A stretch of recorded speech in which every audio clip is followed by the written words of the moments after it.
Hello everyone, welcome to this video. और मेरा नाम है अमन त्रिवेदी और आप देख रहे हैं जिला प्रशासन झुंझुनू और अन्ना फाउंडेशन की मदद से आप तक लाया जा रहा है प्रोग्राम जिसका नाम है समर इंग्लिश लैंग्वेज फेस्टिवल। प्रस्तुत कर रहा हूं मैं अमन त्रिवेदी और इसमें कोर्स में हम पढ़ते हैं वर्ड पावर ए मेडीजी नाम से किताब। बिफोर वी मूव अहेड में हम आपको प्रतिभा पहचान परीक्षा के विषय में आपको बताना चाहते हैं। इस प्रोग्राम के विषय में आपको एक फॉर्म फिलअप करना है। वो फॉर्म आपके जो जिस भी सेंटर पे आप ये वीडियो देख रहे हैं उस सेंटर के जो भी कोऑर्डिनेटर हैं उनसे बात कीजिए और उसमें उसका ये फॉर्म फिलअप कर दीजिए। फॉर्म बिल्कुल निःशुल्क है।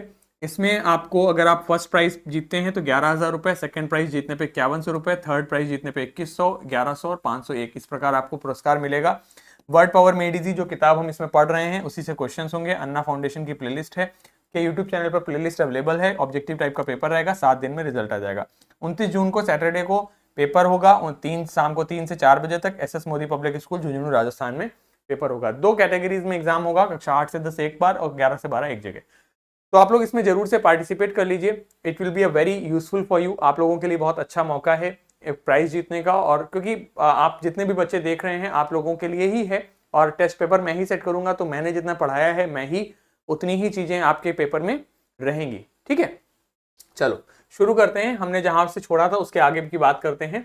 अगला जो हमारा रूट वर्ड है PLAC, प्लैक। PLAC, प्लैक, इसका मतलब होता है टू प्लीज, टू अपीज और टू सूद। प्लीज करना मतलब होता है किसी को खुश करना। I am trying to please you, मैं तुम्हें खुश करने की कोशिश कर रहा हूं। प्लीज करने का मतलब होता है I am trying to please you, मतलब मैं तुम्हें खुश करने का प्रयास कर रहा हूं। मैं तुम्हें खुश करने की कोशिश कर रहा हूं, प्लीज करने की कोशिश कर रहा हूं। ठीक है, I am trying to please you, आपको खुश करने का प्रयास कर रहा हूं। अपीज करने का मतलब होता है संतुष्ट करना। अपीज करना, जैसे अपीजमेंट। अपीज करना मतलब होता है शांत करना। सूद करना भी यही होता है, काम करना। सूद somebody, काम करना किसी को। काम करना मतलब शांत करना, काम मतलब शांत। ठीक है, देखिए शब्द है आपका प्लेकेट। प्लेकेट का मतलब होता है मेक समवन लेस एंग्री। मतलब कोई यदि बहुत गुस्सा हो गया है, if somebody has got too angry, if somebody has got very angry, कोई यदि बहुत गुस्सा हो गया है तो आप उसे शांत करने का प्रयास कर रहे हैं, तो उसके लिए कहा जाता है he is trying to placate me। ठीक, मान लीजिए कोई बच्चा रो रहा है तो बच्चे को शांत कराने के लिए भी कहा जाता है प्लेकेट द चाइल्ड। क्या कहा जाता है?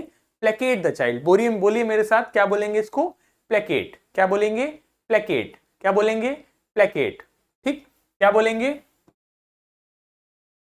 प्लेकेट। ठीक है, मतलब शांत करना, प्लेकेट। ठीक है, मेक समवन लेस एंग्री, किसी का गुस्सा कम करना, शांत करना। ठीक है, ही स्माइल्ड यानी कि वह मुस्कुराया, ट्राइंग टू प्लेकेट मी, मुझे शांत करने की कोशिश कर रहा था। ही स्माइल्ड, वो मुस्कुराया, ट्राइंग टू प्लेकेट मी, मुझे शांत करने का प्रयास वो कर रहा था। तो प्लेकेट करने का मतलब होता है शांत करना। ठीक, नाउन हो जाता है प्लेकेट का ही प्लेकेशन। प्लेकेशन हमारा नाउन है। और देखो, अब देखो आप लोग थोड़ा ध्यान से समझो। TION लगा तो क्या बना? नाउन। और ORY लगता है तो क्या बनता है? हमने क्या पढ़ा था कल? एडजेक्टिव। तो प्लेकेटरी क्या बन गया बच्चों? एडजेक्टिव। क्या बन गया बच्चों? एडजेक्टिव। ठीक, तो अब चूंकि जेठालाल की हरकतें देखकर जेठालाल की हरकतें देखकर बबीता जी के विषय में बाबूजी गुस्सा हो गए, तो बाबूजी ने जेठालाल से कहा डोंट ट्राई टू प्लेकेट मी, मतलब मुझे शांत करने की कोशिश ना करो। I am very angry with you, मैं तुमसे बहुत गुस्सा हूं, बहुत नाराज हूं। ठीक, तो वर्ड हुआ हमने पढ़ा प्लेकेट। प्लेकेट का मतलब होता है शांत करना। He smiled trying to placate me, मुझे शांत करने की कोशिश करने लगा। नाउन हो जाता है प्लेकेशन। प्लेकेशन क्या है? नाउन है आपका। और प्लेकेटरी क्या है आपका? Adjective. So don't try to placate me, मुझे शांत करने की कोशिश मत करो। ठीक, क्लियर है यहां तक? आगे बढ़ते हैं। देखिए, प्लैक का मतलब होता है टू प्लीज यानी शांत करना, टू अपीज या फिर शांत करने से मतलब। ठीक, अब बच्चों आप सब लोग जान चुके हो अब तक, अगर किसी शब्द के आगे इम लग जाता है, आई एम लगता है, तो उसका मतलब क्या होता है? उसका मतलब नॉट या फिर वो निगेटिव प्रीफिक्स हो जाता है। कैसा प्रीफिक्स हो जाता है? निगेटिव प्रीफिक्स हो जाता है ना बच्चों? ठीक, और साथ ही साथ बच्चों आप जानते हो, अगर किसी शब्द के अंत में A B L E, able, able का मतलब अपने आप में क्या होता है? अगर हम बात करें एबल, एबल का मतलब हो जाता है योग्य। ठीक है, टेबल का मतलब होता है मेज और एबल का मतलब होता है योग्य। और एबल, एबल का मतलब होता है आपका बच्चों योग्य। ठीक, और बच्चों एबल क्या है आपका? एबल आपका एक एडजेक्टिव है। ठीक, बच्चों आप सभी लोगों ने पढ़ा है मेरे से कि अगर किसी शब्द में आई टी वाई लगता है तो बच्चों वो क्या बनता है? अगर किसी शब्द में आई टी वाई लगता है तो क्या बनता है? आई टी वाई लगता है तो बच्चों वो बनता है आपका नाउन, है ना? यानी कि अगर मैं एबल में आई टी वाई लगा दूंगा तो क्या बन जाएगा? एबिलिटी। क्या बन जाएगा? एबिलिटी, है ना? जिसका मतलब क्या हो जाता है? योग्यता। ठीक, बात समझ में आ गई? एबल का मतलब योग्य, एडजेक्टिव है। एबिलिटी का मतलब आपका योग्यता, नाउन हो गया। अब देखो यहां पर आपने देखा, यहां पर एबल लग गया मतलब हो जाता है आपका एडजेक्टिव, और आई एम लग गया मतलब होता है नहीं, और प्लैक हो गया मतलब हो जाता है शांत। मतलब क्या बना? इन कैपेबल, कैपेबल, कैपेबल। अब मुझे जल्दी से बता दो कैपेबल में कि पार्ट्स ऑफ स्पीच क्या होगी? नाउन होगा, प्रोनाउन होगा, एडजेक्टिव होगा, एडवर्ब होगा। क्या होगा बच्चों? अभी पढ़ा हमने कि अगर एबल लगता है तो क्या बनता है? एडजेक्टिव। क्या बनता है? Adjective, correct. और कैपेबल मतलब होता है आपका योग्य। ठीक, आप ये करने के कैपेबल हो यानी सक्षम हो। ठीक, और इसी से हमने इसका नाउन बनाना है तो क्या बन जाएगा? कैपेबिलिटी। कैपेबिलिटी मतलब सक्षमता। तो कैपेबिलिटी, आई टी वाई लगा तो क्या बना? अगेन नाउन बन गया, है ना? इन मतलब नहीं, यानी कि इनकैपेबल ऑफ बीइंग प्लेकेटेड, यानी जिसे शांत ना किया जा सके, जिसे शांत ना किया जा सके, जिसे शांत ना किया जा सके, उसे कहते हैं implacable. Is an implacable child, मतलब ही कैन नॉट बी प्लेकेटेड, उसे शांत नहीं किया जा सकता। ठीक, example, the government faces, faces मतलब सामना करना पड़ रहा है, पड़ रही, सामना कर रही है इम्प्लेकेबल मतलब ऑपोजिशन। ऑपोजिशन मतलब आपका विपक्ष, ऑपोजिशन मतलब विपक्ष, ऑपोजिशन मतलब विपक्ष। ठीक है, जो सत्ता में पार्टी नहीं है। ऑन द इशू, इशू मतलब मुद्दा, ऑफ न्यूक्लियर यानी नाभिकीय,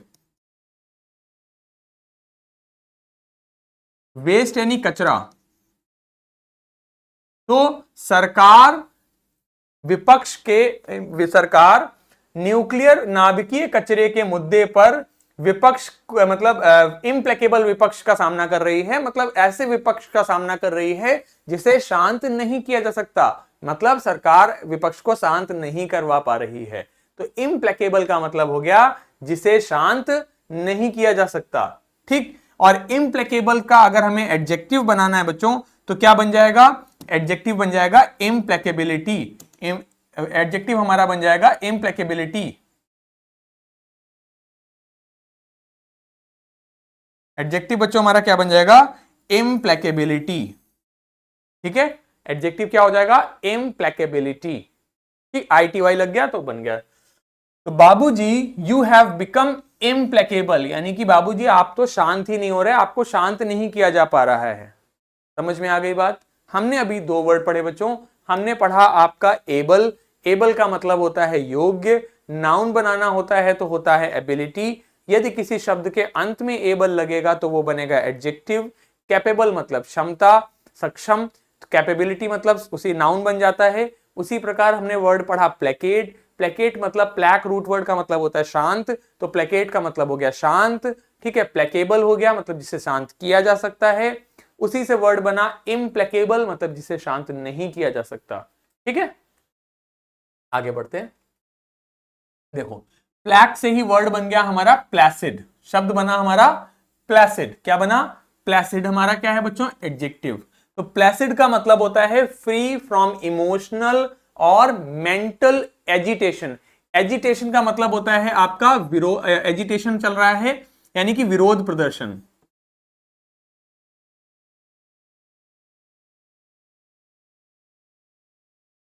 ठीक, तो कह रहा है कि किसी भी प्रकार के इमोशनल यानी कि भावुक और मेंटल यानी दिमागी एजिटेशन, किसी भी प्रकार का जो मानसिक या फिर जो इमोशनल समस्या नहीं है, पूरी तरीके से शांत है। देखो एक बात मैं आपको बताता हूं, अंग्रेजी में एक ही शब्द के कई मायने होते हैं। हिंदी में भी ऐसा ही होता है, अंग्रेजी हिंदी सब में, हर भाषा में ऐसा ही है। एक ही शब्द अलग अलग जगह पे अलग अलग मायने रखता है। यहां पे जैसे मैंने जब आपको कहा एजिटेशन, तो हो सकता है एजिटेशन का मतलब मैंने आपको बताया विरोध प्रदर्शन। तो वहां एक एजिटेशन का एक मतलब यह भी होता है कि जैसे the farmers are agitating. Agitate करना मतलब क्या होता है? एजिटेट, एजिटेट करना होता है आपका विरोध करना। एजिटेट है हमारा वर्ब, और इसी को हमें अगर नाउन बनाना था हमने लगा दिया एजिटेशन, मतलब हो गया विरोध प्रदर्शन। अलग अलग अर्थ हैं। यहां पे इसका अर्थ यह है सरकार का विरोध कर रहे हैं, एजिटेशन कर रहे हैं मतलब विरोध कर रहे हैं, विरोध प्रदर्शन कर रहे हैं, एजिटेट कर रहे हैं।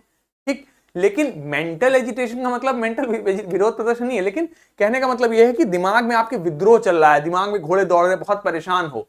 तो प्लासिड मतलब एकदम शांत, जैसे ये कन्या बैठी है एकदम शांत, बिल्कुल कोई दिक्कत नहीं है, दिमाग में कोई भूचाल नहीं आया हुआ है, कोई समस्या नहीं है, बिल्कुल शांत है। तो that is agitation, sorry that is placid. तो I want to visit a placid lake, यानी कि मैं एक शांत झील में, झील का विचरण करना चाहता हूं। ठीक है, लेक का मतलब हो गया झील। I want to visit a placid lake मतलब शांत झील का विचरण करना चाहता हूं। प्लासिड मतलब हो गया शांत। ठीक, इसी प्रकार वर्ड आता है प्लैसिडिटी। प्लैसिडिटी, प्लैसिडिटी क्या हो गया हमारा बच्चों? नाउन। तो बच्चों समझ चुके हो आप लोग अब तक कि अगर वर्ड में आई टी वाई लगेगा, ठीक है, ए एन सी ई लगेगा, ई एन सी ई लगेगा, एम ई एन टी लगेगा, इसके अलावा टी आई ओ एन लगेगा। ठीक है, तो बच्चों हमारा क्या बनता है? नाउन।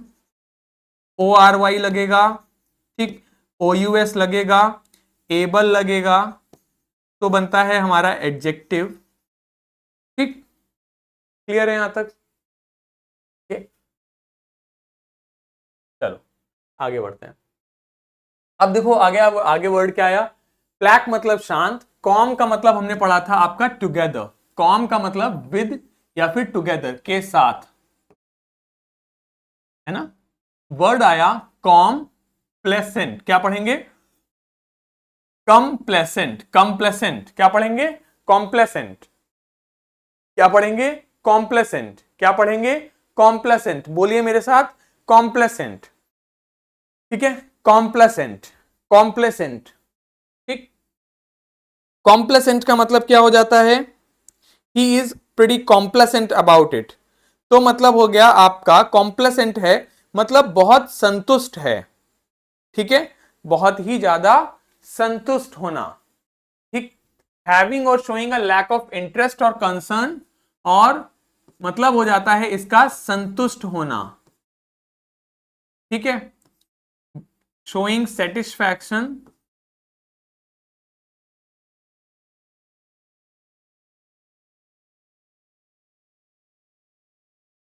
विद वंस अचीवमेंट्स, अपनी उपलब्धियों से कॉम्प्लेसेंट होना। जैसे कि आप देखिए, जैसे मैं नौकरी करता हूं, मेरी नौकरी है, बढ़िया सरकारी नौकरी है। अब मैं संतुष्ट होकर बैठ जाऊं कि भैया नौकरी तो अपनी है ही, क्या करना है, बैठे बिठाए पैसा आ रहा है, नौकरी करने जा रहे हैं, आ रहा है पैसा, ठीक है, बैठे बिठाए नहीं आ रहा बट वहां भी काम कर रहे हैं, लेकिन एटलीस्ट तनख्वाह तो आ रही है ना, तो मैं संतुष्ट होकर बैठ सकता हूं। तो अगर मैं ऐसे में संतुष्ट होकर बैठ जाऊं तो मुझे क्या कहा जाएगा? I am being complacent. मैं क्या हो रहा हूं? मैं संतुष्ट हो रहा हूं अपनी उपलब्धियों से, अपनी चीजों से, but I am not complacent, that is why I am teaching you, right? तो कॉम्प्लेसेंट का मतलब होता है हैविंग और showing a lack of interest और कंसर्न, यानी कि आप किसी चीज में बहुत अधिक रुचि नहीं दिखा रहे हैं, आपने जो हासिल कर लिया है आप उसमें संतुष्टि दिखा रहे हैं, उसे कहते हैं कॉम्प्लेसेंट। मतलब होता है संतुष्ट, अत्यंत संतुष्ट है अपनी उपलब्धियों से, अपनी चीजों से। For example, the auditors were taken aback. To take aback का मतलब होता है आपका आश्चर्यचकित होना। टेक अबैक का मतलब होता है आश्चर्यचकित होना, आश्चर्यचकित होना, ठीक। तो the auditors were taken aback by his complacent response to their findings of fraud। Response मतलब जवाब, फ्रॉड मतलब झोलझाल, फाइंडिंग्स मतलब जो ढूंढी। तो ऑडिटर्स जो थे वो बहुत आश्चर्यचकित रह गए, उनके जो कॉम्प्लेसेंट रिस्पॉन्स आया, ऐसा जवाब आया कि मतलब उन्हें कोई फर्क ही नहीं पड़ रहा है उनके। देखो, ऑडिटर का काम होता है जो अकाउंटिंग की जा रही है, पैसे का जो रख रखाव किया जा रहा है उसमें ऑडिटर क्या करता है, देखता है कि क्या दिक्कत हो रही, कहां क्या हो रहा है। तो ऑडिटर ने उसमें कोई गलती निकाली, लेकिन उनको कोई फर्क ही नहीं पड़ रहा है। So they are, it the response was complacent, यानी बिल्कुल संतुष्ट, बिल्कुल चिल, उन्हें फर्क नहीं पड़ रहा है, तो शांत हैं। कॉम्प्लेसेंट बिल्कुल शांत है, उन्हें फर्क ही नहीं पड़ रहा, संतुष्ट हैं, तो उस सेंस में आता है कॉम्प्लेसेंट। कॉम्प्लेसेंट बच्चों क्या है हमारा? एडजेक्टिव। और देखो अभी हमने पीछे पढ़ा था, अगर ई एन सी लगता है तो क्या बन जाता है? नाउन। तो कॉम्प्लेसेंस भी हमारा नाउन है, और कॉम्प्लेसेंसी क्या हो जाएगा आपका? I will not tolerate this complacency, मतलब हो जाएगा ये भी हमारा नाउन, ठीक है।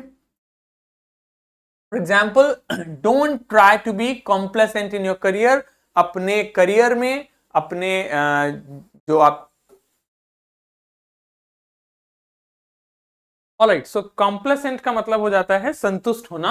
आपने कुछ अचीव कर लिया है, आपकी नौकरी लग गई है, किसी भी प्रकार से संतुष्ट होने के सेंस में आप यूज करते हैं कॉम्प्लेसेंट। आगे बढ़ते हैं, let's see the next word. Complacency हमने पढ़ लिया, इसके आगे बढ़ेंगे। कंडोन। देखो, दोनों मतलब हो गया देना, और कौन या फिर कौन मतलब विद। तो कंडोन का मतलब हो जाता है आपका स्वीकार करना, करना क्या स्वीकार करना? Behaviour that is considered morally wrong और ऑफेंसिव। देखो ये तो वर्ब है एक तो, और देखो टी आई ओ एन लगेगा तो बच्चों क्या बनेगा? नाउन, है ना, ठीक। तो कंडोन करने का मतलब होता है स्वीकार करना कुछ ऐसा जो कि नैतिक रूप से गलत है या फिर ऑफेंसिव है। स्वीकार करना कुछ ऐसा जो कि नैतिक रूप से गलत है या फिर ऑफेंसिव है, ठीक है, यानी खराब है, ऐसी चीज को स्वीकार करना, किसी के गलत व्यवहार को स्वीकार करना, किसी की गलत चीज को स्वीकार करने के लिए आता है, कि सेंस में आता है कंडोन, ठीक। कंडोन का एक अर्थ इग्नोर करना भी होता है, मतलब ध्यान ना देना भी होता है। इग्नोर करना मतलब ध्यान ना देना भी होता है, ठीक है। कंडोन का एक अर्थ इग्नोर करना या फिर ध्यान ना देना भी होता है, ठीक। आगे बढ़ते हैं,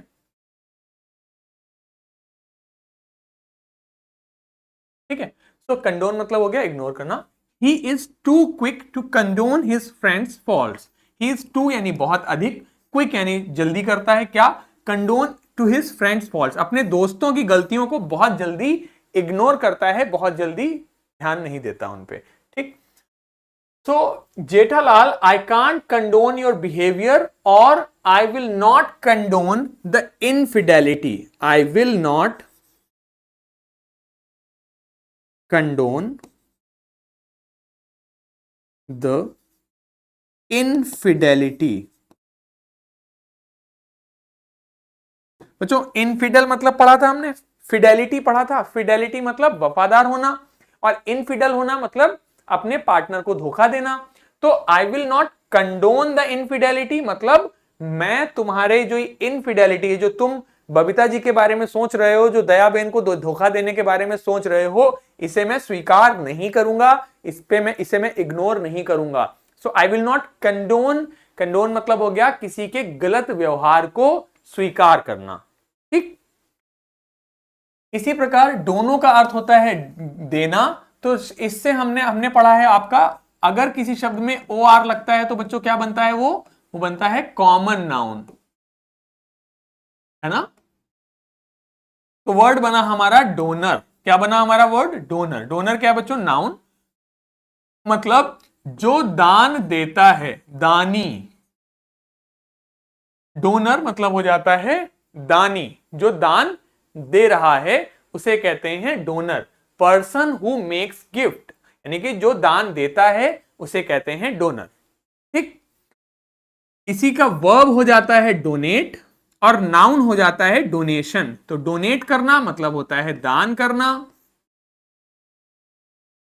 और डोनेशन मतलब क्या हो गया? दान। ठीक है, तो जैसे भामा शाह जी हैं, ये क्या थे? ये बहुत बड़े डोनर थे, डोनेट करते थे चीजों को, फिलेंथ्रोपिस्ट थे, ऑल्ट्रिस्ट थे। हमने पढ़े हैं ये दोनों शब्द हमने पढ़ा था। फिलेंथ्रोपिस्ट,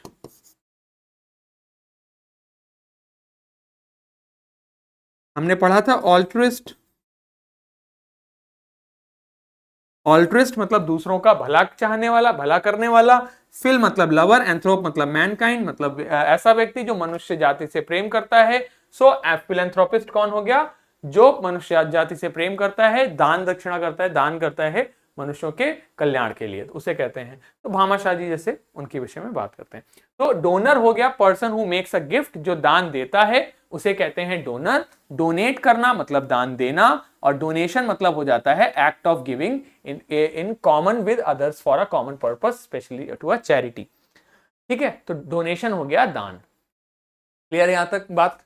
ठीक, चलिए, तो एक बारी हमने अभी जितना पढ़ा फटाफट उसका क्विक रिवीजन करते हैं और फिर हम अगले सेशन की तरफ बढ़ते हैं। प्लेकेट मतलब हो जाता है शांत करना। ठीक, इम्प्लेकेबल जिसे शांत नहीं किया जा सकता। इसके बाद में आता है प्लेसिड, मतलब होता है शांत। कॉम्प्लासेंट मतलब होता है संतुष्ट, जो अपनी जीवन की उपलब्धियों से संतुष्ट हो जाए। कॉम्प्लासेंट मतलब हो जाता है संतुष्ट, और कंडोन मतलब होता है किसी के गलत व्यवहार को स्वीकार करना, इग्नोर करना।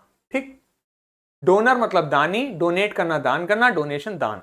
ठीक, अब हम बच्चों बात करने वाले हैं सेशन नंबर 24 के बारे में, और ये सेशन हमारी बात करता है how to talk about various speech habits, यानी बोलने की जो आदतें हैं उनके विषय में हम बात करने वाले हैं अपने इस सेशन में। बोलने की आदतों के विषय में हम कौन कौन से शब्द पढ़ेंगे, एक बार उनका प्रोनाउंसिएशन देख लेते हैं। क्या लिखा हुआ है देखो, पढ़ो।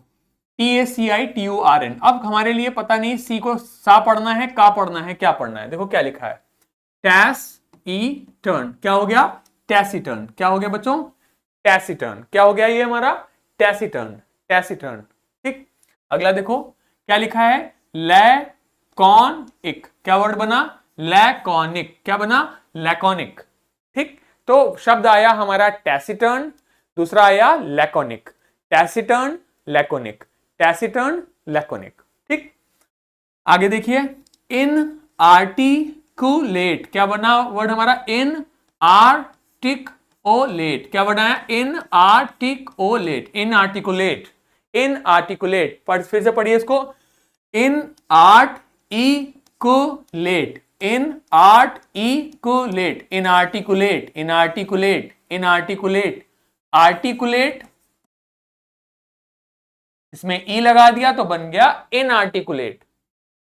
आगे देखो क्या लिखा, गैरुलस। क्या हो गया? Garrulous, garrulous, garrulous, garrulous. ठीक, बेनल, बेनल क्या हो गया? Banal, banal. ठीक। Verbose, verbose, verbose. Voluble, voluble, voluble. ठीक। Cogent, cogent, cogent. ठीक। वोसिफेरस, वोसिफेरस।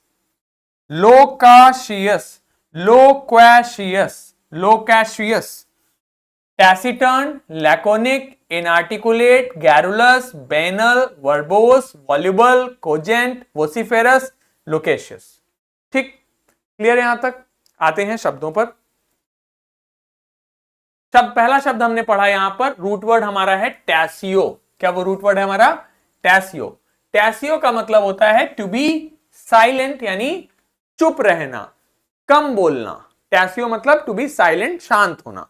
शब्द आया टैसीटर्न, टैसीटर्न मतलब एडजेक्टिव है हमारा, और अगर हमें एडजेक्टिव को नाउन बनाना होता है तो क्या करते हैं? हम बनाते हैं ITY। क्या लगा देते हैं? ITY। तो शब्द हमारा क्या हो गया? टैसीटर्निटी। तो बच्चों देखो ITY लगा तो ये क्या बन गया? नाउन। ठीक। टैसीटर्न का मतलब हुआ एक ऐसा व्यक्ति, ऑफ अ पर्सन यानी व्यक्ति। कैसा व्यक्ति? रिजर्व्ड यानी कि अपने में रहता है, और अनकम्युनिकेटिव, कम्युनिकेट करना, कम्युनिकेट करना। कम्युनिकेट करने का मतलब क्या हुआ? कम्युनिकेट करना इज अ वर्ब, मतलब होता है बातचीत करना।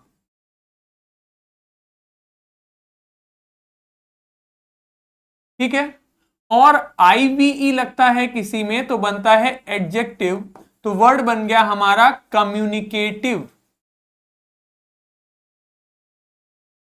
मतलब हो गया he is a very communicative person, मतलब वह एक ऐसा व्यक्ति है जो बहुत बातचीत करता है, लोगों से बात करता है, उसे कहेंगे communicative. He is a very communicative person, मतलब वो लोगों से बातचीत करता है। ठीक। अब देखो बच्चों, हमने इसमें आप इसमें एक प्रीफिक्स लगा दिया अन, तो वर्ड बन गया हमारा अनकम्युनिकेटिव। तो बच्चों अनकम्युनिकेटिव का मतलब हो गया जो बातचीत ना करे। सेइंग लिटिल बहुत कम बोलता है। रिजर्व्ड यानी अपने में रहता है, सोशल नहीं है। बच्चों याद करो, हमने एक चैप्टर पढ़ा था जिसमें हमने पर्सनैलिटी टाइप्स के विषय में बात करी थी, और उसी चैप्टर में बच्चों हमने बात करी थी पर्सनैलिटी टाइप्स के विषय में। उसी चैप्टर में हमने बात करी थी कि एक ऐसे पर्सनालिटी के बारे में भी बात करी थी जो कम बात करता था, लोगों से मिलता जुलता नहीं था। उसे क्या कहते थे बच्चों? उसे कहते थे हम इंट्रोवर्ट। याद आया? ठीक ऐसा ही था ना वो भी। ऐसा व्यक्ति जो रिजर्व्ड है, कम बोलता है स्पीच में, सेइंग लिटिल, उसे कहते हैं इंट्रोवर्ट, अपने में रहता है। ठीक। शब्द आया हमारा टैसिटर्निटी। टैसिटर्निटी हो गया हमारा नाउन, क्योंकि ITY सफिक्स लग गया। बच्चों देखो टैसिटर्न हमारा क्या है? वर्ब। और वर्ब में देखो एक प्रीफिक्स लग गया हमारा LY। तो बच्चों कल की कक्षा में हमने पढ़ा था कि यदि वर्ब में LY लगता है तो क्या बनता है, हमने कल पढ़ा था। जल्दी से मुझे सब लोग बताओ कि यदि वर्ब में LY लगता है तो कौन सी पार्ट्स ऑफ स्पीच बनती है। हमने कल की कक्षा में यह बात हमने पढ़ी है। यदि वर्ब में यदि वर्ब में अगर आपका LY लगता है तो कौन सी पार्ट्स ऑफ स्पीच बनती है? बच्चों यदि वर्ब में LY लगता है तो बनता है हमारा एडवर्ब। तो टैसिटर्निटी, टैसिटर्नली क्या हो गया हमारा?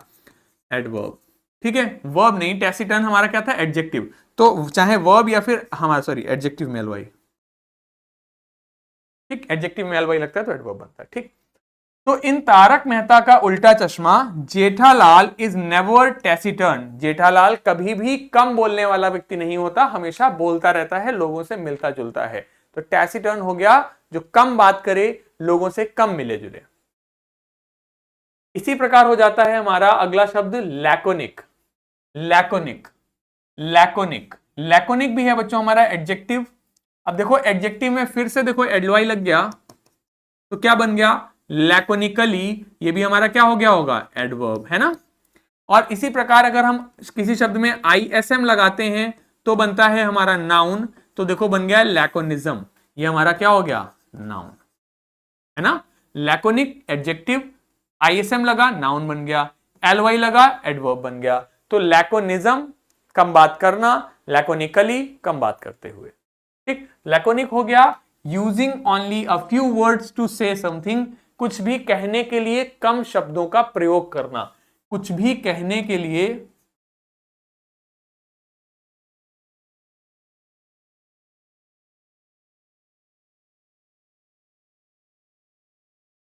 कम शब्दों का प्रयोग करना।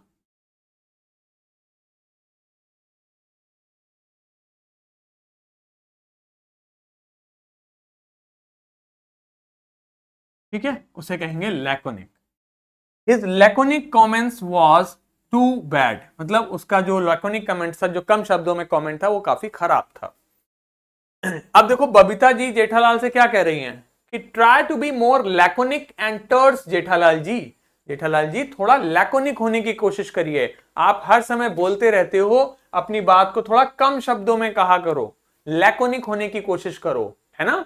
तो बबीता जी ने जेठालाल से कहा try to be more laconic, थोड़ा सा कम बोलने की कोशिश करो, आप हर समय बोलते ही रहते हो, है ना। अब देखो इसी प्रकार हमारा आता है अगला शब्द हमारा इन आर्टिकुलेट। आर्टिकुलेट का मतलब होता है आर्टिकुलेट, आर्टिकुलेट का मतलब होता है अपनी बात को अच्छे से रखना, अपनी बात को अच्छे से कह पाना।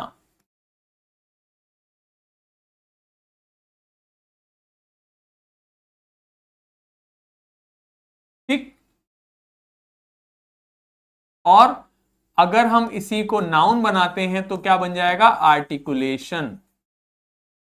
आर्टिकुलेशन हो जाएगा हमारा नाउन। तो आर्टिकुलेट करना मतलब होता है अपनी बात को अच्छे से कहना, ठीक है। आर्टिकुलेट हो जाता है आपका अपनी बात को अच्छे से कहना, ठीक है। ये आपका एडजेक्टिव भी हो जाता है और वर्ब भी हो जाता है, दोनों ही होगा ये, ठीक। अब आ गया इन आर्टिकुलेट। इन मतलब नहीं, मतलब अपनी बात को अच्छे से ना कह पाए, ऐसे लोग जो कि नॉट एबल, योग्य नहीं हो टू एक्सप्रेस, अपनी बात को, अपने आइडियाज को, फीलिंग्स को स्पष्ट रूप से एक्सप्रेस ना कर पाए, उन्हें कहेंगे इनआर्टिकुलेट। ऐसा व्यक्ति जो अपनी बात को अच्छे से एक्सप्रेस ना कर पाए उसे कहेंगे इनआर्टिकुलेट पर्सन, ठीक। एंटोनिम हो जाएंगे इसके आर्टिकुलेट, विलोम शब्द, आर्टिकुलेट मतलब जो अपने बात को अच्छे से कहे, communicative. She was inarticulate with rage, यानी कि गुस्से के साथ में वो अपनी बात को एक्सप्रेस नहीं कर पा रही थी, रेज मतलब गुस्सा, ठीक। तो Jethalal becomes inarticulate in front of Babita ji. तो जेठालाल बबीता जी के सामने अपनी बात को अच्छे से एक्सप्रेस नहीं कर पाता, अपनी बात को अच्छे से नहीं रख पाता, ठीक। बात समझ आ गई। चलो अब एक बारी रिवाइज करते हैं, then we will do the reading thing. तो पहला शब्द हमने पढ़ा प्लेकेट। प्लेकेट का मतलब होता है शांत करना, और इम्प्लेकेबल जिसे शांत ना किया जा सके, प्लेसिड शांत हो जाता है, कॉम्प्लेसेंट संतुष्ट हो जाता है, कंडोन होता है इग्नोर करना, एक्सेप्ट करना, behaviour that is considered morally wrong और ऑफेंसिव, डोनर दान, डोनेट दान देना, डोनेशन दान, ठीक है। इसके अलावा हमने पढ़ा टैसिटर्न कम बातचीत करने वाला व्यक्ति, लैकोनिक कम बातचीत करना, और इनआर्टिकुलेट अपनी बात को अच्छे से एक्सप्रेस ना कर पाना, ठीक है।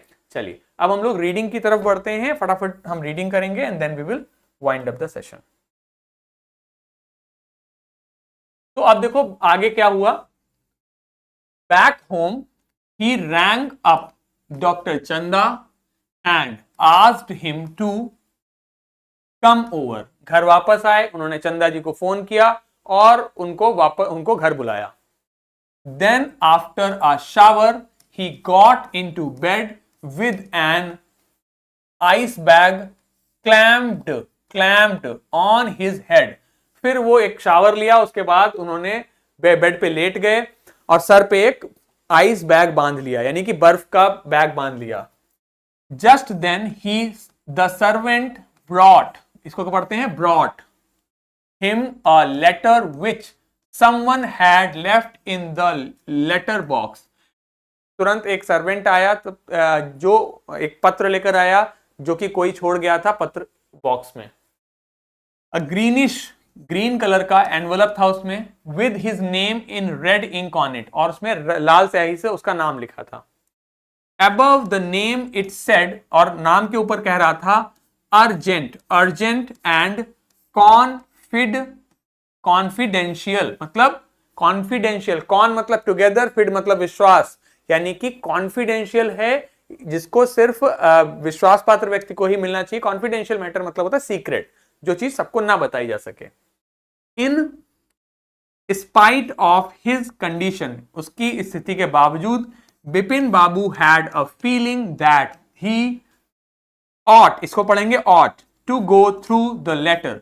बिपिन बाबू को एक फीलिंग आई कि उन्हें लेटर पढ़ना चाहिए. He tore open the envelope, उन्होंने एनवलप को फाड़ा, लिफाफे को फाड़ा, and took out the letter, letter को बाहर निकाला. This is what the letter he read, और ये था जो उन्होंने पढ़ा. ये हम लोग कल पढ़ेंगे, ठीक है.